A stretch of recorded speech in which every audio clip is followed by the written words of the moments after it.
Welcome back to Prepping for Tomorrow, everyone. In the ever-evolving world we live in, it's crucial to consider all possible scenarios.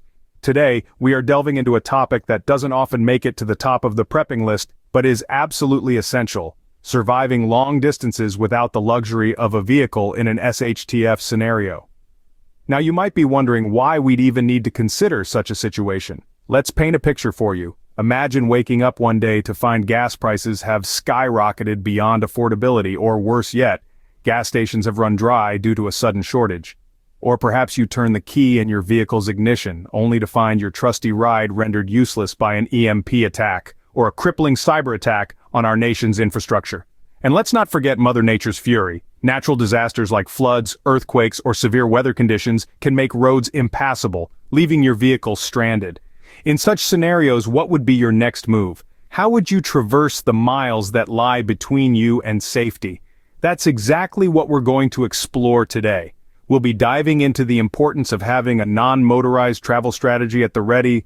This isn't just a backup plan, folks. It's an essential part of your survival toolkit. We will discuss how to plan for, adapt to, and overcome the challenges posed by a world where your vehicle isn't an option.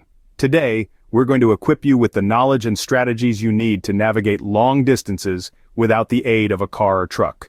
We'll talk about the potential risks, the importance of strategic mobility planning, alternative modes of transportation, packing essentials, physical and mental preparedness, stealthy navigation, and weather adaptation strategies. So, buckle up, figuratively of course, for an insightful journey into the world of non-motorized travel in a post-disaster landscape.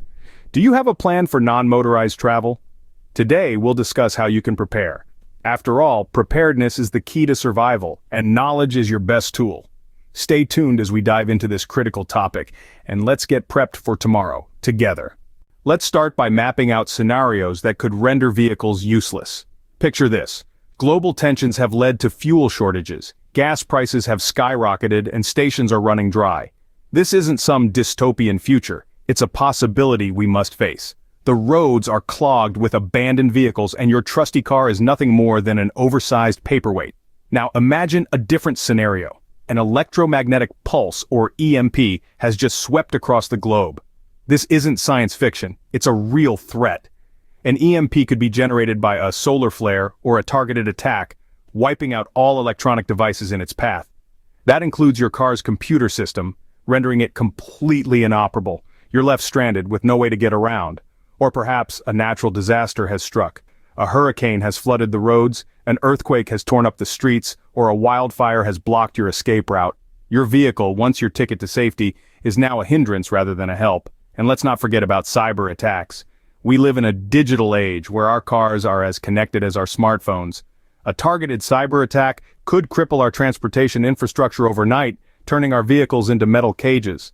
These scenarios may seem extreme, but they're not outside the realm of possibility. In fact, they're becoming more plausible with each passing day. In a world increasingly reliant on technology and fossil fuels, we must be prepared for the moment when these lifelines are cut off.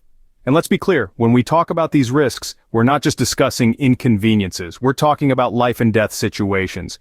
In a disaster scenario, mobility is survival. The ability to move, to reach safety, to find resources can be the difference between life and death. Understanding these risks is the first step to preparing for them. It's not about living in fear, it's about being ready for anything.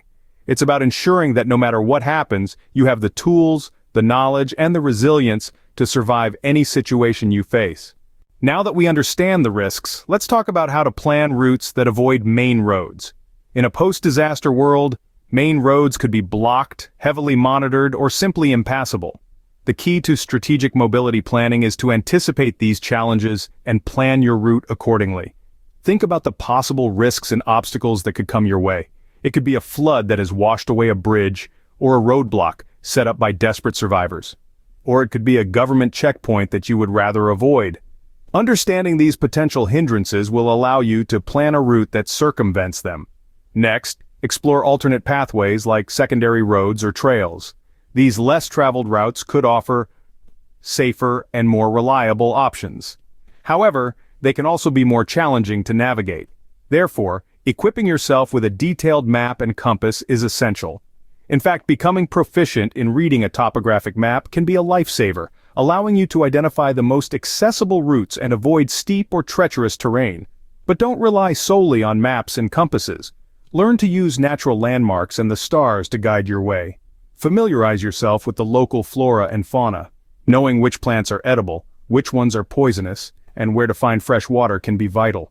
Additionally, consider the distance you'll have to cover and the time it will take. Remember, traveling without a vehicle is slower, and you will need to account for rest and replenishment breaks. It's better to underestimate your speed and overestimate the time it will take. Finally, always have a backup plan. Routes can become blocked or dangerous without warning. Being flexible and ready to change your path at a moment's notice is a critical aspect of strategic mobility planning. Planning your route strategically can save you time and keep you safe. It's not just about getting from point A to point B. It's about doing so efficiently, safely, and with as little risk as possible. In the next part of our series, we'll look at alternative transportation methods that don't depend on fuel or electricity. Stay tuned. What if we told you there are other ways to get around without a car? Well, buckle up, or rather, lace up your boots, because we're about to venture into the world of alternative transportation, survivalist style. Let's start with the humble bicycle. It's a classic choice for non-motorized travel. Lightweight, easy to maneuver, and silent, bicycles offer a swift mode of transportation that doesn't require fuel. They can cover distances quicker than walking and are suitable for various terrains, but remember, they also require maintenance and can be a bit tricky to handle with heavy gear. Next up, we have horses. Now, we realize not everyone has access to a horse, but if you do, they can be a game changer. Horses are incredibly resilient and adaptable, capable of traversing rough terrains that might be inaccessible to bikes or cars. They also have the added benefit of being a companion in times of isolation. However, horses also require considerable care and resources, including food and water, so keep that in mind. Now, if you're left with no other option, there's always good old-fashioned walking. It's the most reliable, but also the most physically demanding mode of transportation. Walking allows for maximum stealth and requires no special equipment, except for a sturdy pair of shoes. But it's slow and can be taxing on your body, especially when carrying heavy gear. Lastly, don't forget about waterways. Canoes or rafts can be an efficient way to travel if you're near a river or a lake. They offer a stealthy approach and can carry more weight compared to other options. However, they are dependent on water conditions and require some skill to maneuver. Choosing the right mode of transportation can make a big difference in your journey. It will depend on your environment, physical condition, and the resources you have at your disposal. Remember, in a survival scenario, flexibility and adaptability are key, so don't put all your eggs in one basket or one saddlebag, as the case may be. Without a car, you'll need to carry your supplies differently. The key to survival when nomadic is not just what you carry, but how you carry it. It's time to think about efficiency and weight distribution. Imagine your backpack as a mobile home. It's the vessel that carries your life-saving gear, nutrition, and other essentials. But remember, every ounce counts. Carrying unnecessary weight can lead to fatigue, injury, and slower travel times. So, what should you pack? First and foremost, prioritize water and food. A human can survive 3 days without water and 3 weeks without food, but you don't want to push these limits. Carry a water purification system. Tablets, filters, or even ultraviolet light pens can make questionable water sources safe to drink. As for food, opt for lightweight, high-energy options like dried fruits, nuts, or energy bars. Next, consider shelter and warmth. A lightweight tent or tarp along with a sleeping bag rated for the lowest expected temperatures can make nights bearable. Don't forget a compact stove and fuel for cooking and boiling water. Medical supplies are non-negotiable. A basic first aid kit with bandages, antiseptics, and any necessary prescription medicines is a must. You never know when you or a fellow traveler might need medical attention. Tools for navigation like a compass and maps are essential. GPS devices can fail, but a good old-fashioned compass never needs a battery. Lastly, think about personal protection. This could range from a sturdy knife for practical purposes to personal defense items, depending on your comfort level and local laws. Remember, every item you choose to carry should serve multiple purposes if possible. A bandana, for example, can be used for sun protection, first aid, water filtration, and more. Also, be sure to distribute weight evenly in your backpack. This can drastically improve comfort and stamina during long treks. Packing smart can help you carry what you need without slowing you down. It's not about having the most gear, but the right gear. Remember, survival isn't about brute force, it's about strategic planning, smart decisions, and adaptability. Traveling long distances without a vehicle is as much a mental challenge as it is physical. This is a reality we must face head-on. To prepare your body, it's crucial to maintain a regular fitness routine. Focus on endurance exercises like long-distance running or hiking to build stamina. Strength training, especially for your core and legs, can also be beneficial for carrying supplies, but your mind needs equal, if not more, preparation. Mental resilience in tough situations is key. Practice mindfulness and stress management techniques to stay calm under pressure. Familiarizing yourself with survival skills and navigation can also boost your confidence. Remember, it's not about being the fastest or the strongest. It's about endurance and resilience. It's about staying focused and making smart decisions when it matters most. When the unexpected happens, you'll need both physical strength and mental grit to get through. Being physically and mentally prepared can make your journey much more manageable. With the right preparation, you can face the challenges head-on and navigate your way to safety. In times of chaos, moving undetected can save your life. Stealth and navigation, two sides of the same coin, are vital components of survival in any SHTF scenario. The key to navigating without leaving a trace is to understand the environment you're in. Use natural landmarks, the position of the sun or stars, and even the wind direction to orient yourself. Leave no signs of your passage. Avoid breaking branches, leave no footprints, and refrain from lighting fires unless absolutely necessary. Traveling without drawing attention is equally important. Camouflage your appearance to blend with your surroundings. Travel at night when visibility is low, and stay off the beaten path. Silence is your ally, so tread lightly and avoid making unnecessary noise.